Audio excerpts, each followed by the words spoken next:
get him? Folded him.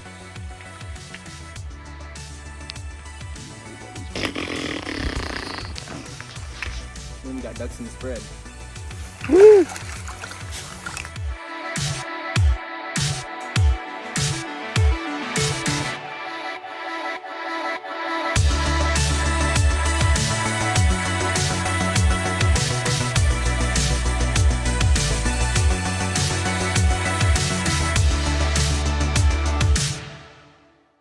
What's going on, guys?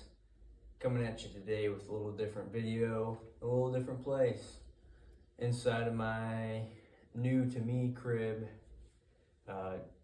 just working on a bunch of stuff in here. Trying to get moved in here soon. Yeah, got a lot to do, but I got the important stuff moved over. I got a couch, and I got a few of my mounts and hunting pictures and stuff like that. So. But a friend of mine just texted me a little bit ago, and he was asking me a lot of questions. He's wanting to get into duck hunting, and I was answering a few questions, and then I thought to myself, why don't I make a video, put it on YouTube, that way he can watch it, and anybody else that has any questions can watch it as well.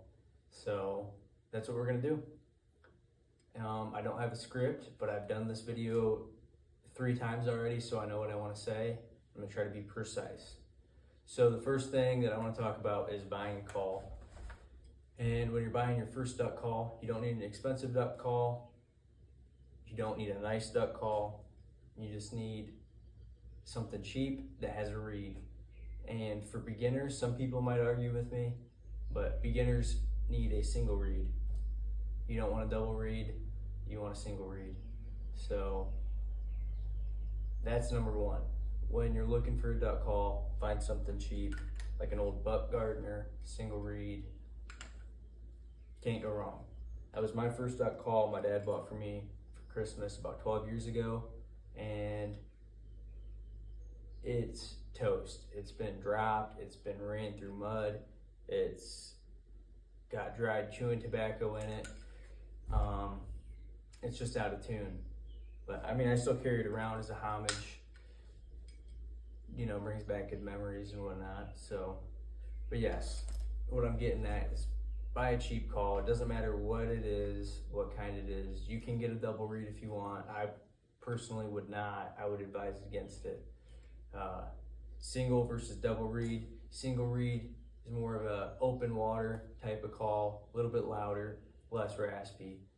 Double reed calls for beginners, they're quieter.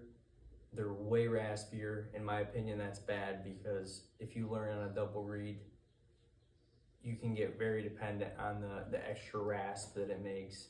You can get away with a lot more, which is fine if you're not really that serious about it, but at least for me, I want to be, I love calling, so I want to be as proficient as possible. That's why I don't use a double reed, because it's not cheating, but it's easier. So Buck Gardner makes a good call. You can probably pick one up right now for 30 bucks. Duck Commander, their calls are okay. You can find those. There's probably one at Walmart right now for 25 bucks. Zink, Fred Zink, he makes okay calls. And you can probably pick up a duck call for 40 bucks, 45 bucks. And those are all gonna be just fine for a beginner, because they're gonna get lost, you're gonna get stepped on, they're gonna get mud, dirt, whatever. They're gonna get them in there, you're gonna mess up your first call, and you don't wanna be out $200 if something happens or whatever, so. All right, guys, well, I'm going back and I'm watching this video that I'm editing right now. I'm getting ready to post it online. And I just wanted to say, it is raining outside right now. Anyway, I just wanted to say, I killed a lot of ducks with my first duck call. This one right here, it's a $25 call. Killed a lot of ducks with it. My dad killed a lot of ducks, more than most of you will kill in your life, with a $20 Haydell's duck call. So you don't need an expensive duck call. Okay, it's just fine to kill ducks for right now. Just trust me, for right now, just get a cheap call and just blow on it. until you can't handle it anymore. I drove my parents nuts for years when I was in middle school, late nights, whatever. I was always blowing my duck call. And that's what you gotta do. You just gotta blow a duck call for a long time, and then you learn different things. And each call is different, you know. I've got this call here that I've got. This is an Elite Freak. I really like this call, but it's very high pitched. And I've got a R&T call, and that's very low pitch. And then I've got a Ducklander call, and that's, you know, in between them both. And you'll find that different styles and shapes and everything makes a difference. Like this is a cut down call. There's cut downs, timber rattlers. I mean, anything you can think of, they've got them. Type doesn't matter, guys, especially right now. That's all personal preference stuff anyway. I wouldn't get a timber call unless you are down. I'm gonna hunt timber 99% of the year, but it's just not a very good call to learn on, in my opinion. Like I said, personally, I like this Elite call, but I wouldn't get one for my first call. So I would steer you to getting something cheaper, more affordable that you can learn on, and then eventually next year or 2 years down the road when you're a good caller, you can make the switch. But like my goose calls here, these are Tim Grounds calls, the best goose calls on the market. But my favorite goose call is this Triple Crown by Tim Grounds. This is a contest call for goose calling contests, but I use it in the field quite a bit. And then I've got the G-Force by Tim Grounds, but both good calls. But my first call was also a Buck Gardner. I think it was called the Canada Hammer. I'm not 100% sure, and I used it a lot and split reeds in it, put different reeds in it. And with cheap calls like that, it's not a big deal if something happens. You know, like I cracked one of my Tim Grounds calls. It's got a crack in it right there, and makes me mad because it's an expensive call. If it would have happened to a $30 call, I wouldn't have worried about it. But anyway, enough about that. Let's get into the basics of calling. Everyone knows ducks quack, and when you hear ducks quack, you're gonna want to quack back at them more than likely. So to quack, you don't just blow into it, and it's not gonna do anything. That sounds terrible. That sounds, and you don't want that. You want to sound like a duck. So what you're gonna want to do is deep breath. You want to push air from like your stomach, your diaphragm. You'll notice sometimes, if your first time, if you just hammer on your call for an hour, your stomach, your abdomen will feel sore. It should feel sore because your air should be coming from down there. And it needs to be hot air. It should sound something like. If you flip your call over so you can hear the air. Goot, goot. And that'll give you a good quack sound. Your tongue should come from the bottom of your mouth to the top of your mouth, behind your teeth to cut off your note at the end. You want it to be crisp, a clean cut off. So once you can quack, say 10 times in a row.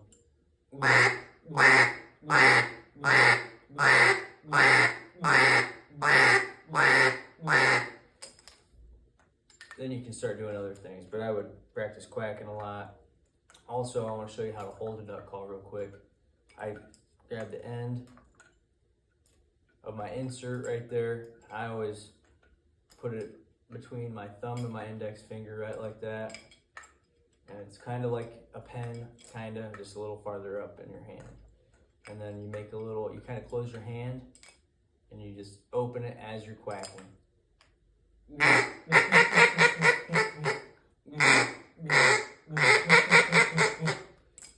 So practice that for a few minutes and then we'll jump to the next one. All right, so if you've got your quack down decently okay, the next thing you're gonna wanna work on is a hail call, a comeback call, whatever you want to call it. You might hear it on YouTube, probably hear me do it. There's a couple different ways to do it. There's just the regular comeback call, then there's a Cajun squeal. There's all sorts of different variations, but we're going to show you how to do it the basic way. There's 3 calls that you're going to need when you first start calling, and you need to get these ones down, get them mastered, and then you can start doing other stuff. But here is call number 2, the comeback call.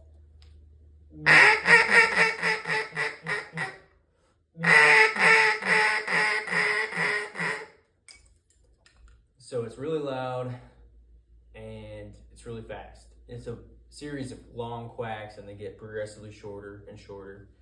And you want to do like 4 to 6, maybe 7 sometimes quacks, and it's quack, quack, quack, quack, quack, quack.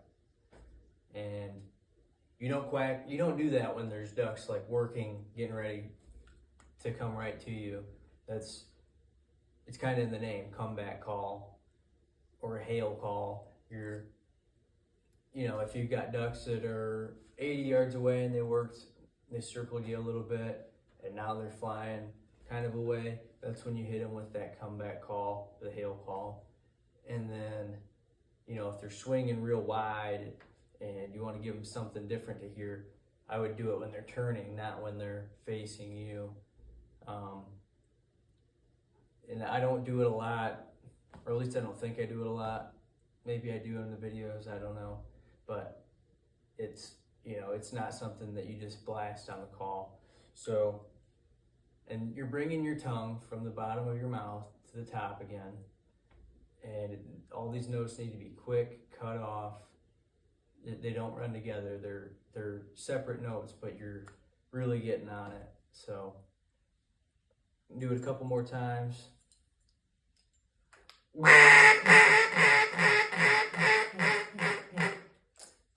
So that sounds like, in the back of your call, it sounds like.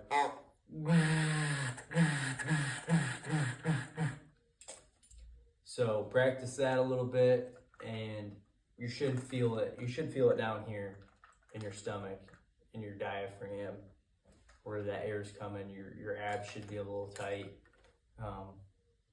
Yeah.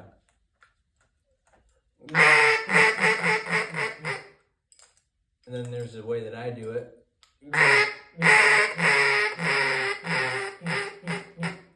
Called the Cajun squeal.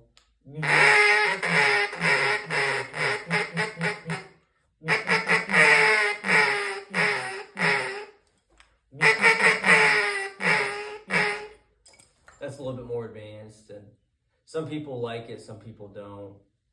It's all preference, If you sit and watch a group of ducks, you'll notice that if there's 1,000 mallards, that 1,000 mallards are going to sound completely different. They might sound a little the same, but I've heard hens that sound like they're absolutely distraught, and then I've found ones that sound, I don't know how to say it, very feminine. There's all over the spectrum. So if someone's saying your call doesn't sound good, tell them to shove it and just keep practicing. So work on your hail call for a little bit, and then we'll move to the 3rd and final call. All right, so the last call we're going to work on today is called the feeder chuckle. The feeder chuckle is when there's ducks that are in the water or in the field and they're eating and they make a little chuckling noise in their throat. It's like a grrr. I'll add real life scenarios to each one of these calls so that you can hear what a real duck sounds like. Sorry, it's a little echoey in here, so I don't know how this all sounds. I don't have my GoPro. I also just have my phone. Wasn't planning on doing a video. This is just kind of a spur of the moment thing. So just bear with me here, guys. But so here is the feeder chuckle.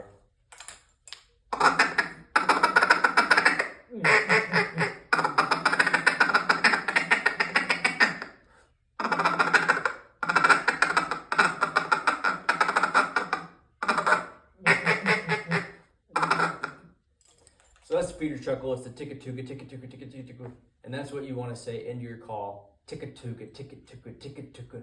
And your tongue should be bouncing off the back of your teeth, kind of the top of your mouth. Ticka-tuka, ticka-tuka, ticka-tuka, ticka-tuka. And you speed it up. But at first, just go ticka-tuka, ticka-tuka, ticka-tuka. And then once you get that down, you can do it a couple times and you can speed it up. Ticka-tuka, ticka-tuka, ticka-tuka, ticka-tuka, ticka-tuka, ticka-tuka. And then it gets faster as you go. And that's when you can put them all together. Once you've got all three of them down to a decent enough level, you can start with your quack. Birds are working. Okay, now they're getting far away. Now I'm gonna hail call at them. That got their attention a little bit. Now they're coming back. All right, now I'm gonna quack at them a little bit. Now I'm gonna feeder chuckle. If you've got birds in close and they're kind of looking at you, that's when you feeder chuckle. It makes your decoys seem more realistic, like they're in there feeding.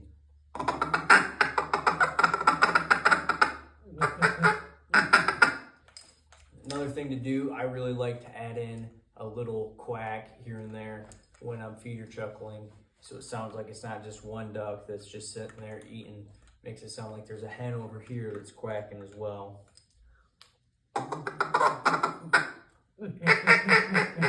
And those are really short little quacks.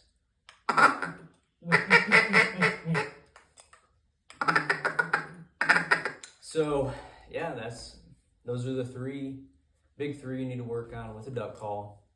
If you buy a package, you'll probably get a whistle like this one here, and we'll go over it. The most basic call that you can do with a whistle is a drake whistle. Mallard drakes, if you didn't know, they don't quack. Only female hens quack. And yeah, you'd be surprised how many people don't know that. I'm sure there's some of you that are non-duck hunters that don't know that. But anyway, so the first thing you're gonna wanna do with your whistle is it's like a zzz, zzz, zzz, zzz,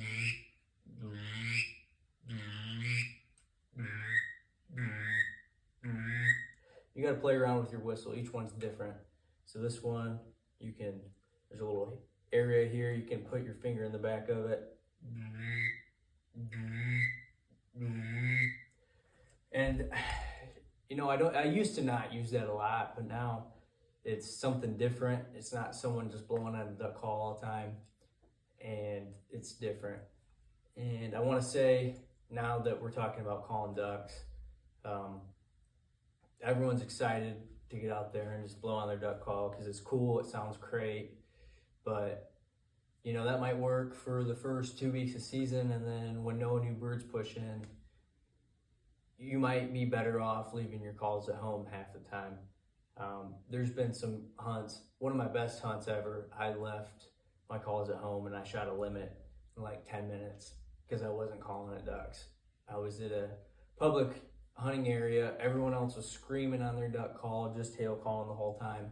I just had a handful of decoys and I sat there, I didn't have any calls on me, made no noise, and the ducks wanted to be right where I was at. So sometimes less is more. Just wanted to say that really quick. A lot of duck calling is watching the birds, watch what they're doing. You got to read them. And yeah, I mean, that's pretty much the basics of it. This was a lot crammed into a little video. And yeah. But if you guys like this kind of stuff, make sure you guys subscribe if you haven't already. Leave a like, drop a comment, let me know what you want to see more of, if you like the content, that kind of stuff. I love when you guys engage, helps me out by bringing more viewers to the channel, and I like to converse with you guys. So if you guys want to see another one of these, I'm thinking I might do a goose calling tutorial, and then a little later down the road we'll get into a more advanced duck calling where we do get into breaking down like the Cajun squeal and getting a good combo in, stuff like that. So yeah, be on the lookout. We've got a couple more videos dropping. I've just been super busy. I'm finally getting to edit some videos, and I appreciate all you guys coming to watch all my videos. Came back really strong after not posting for 6 months, so I appreciate it a ton. and we'll catch you on the next one.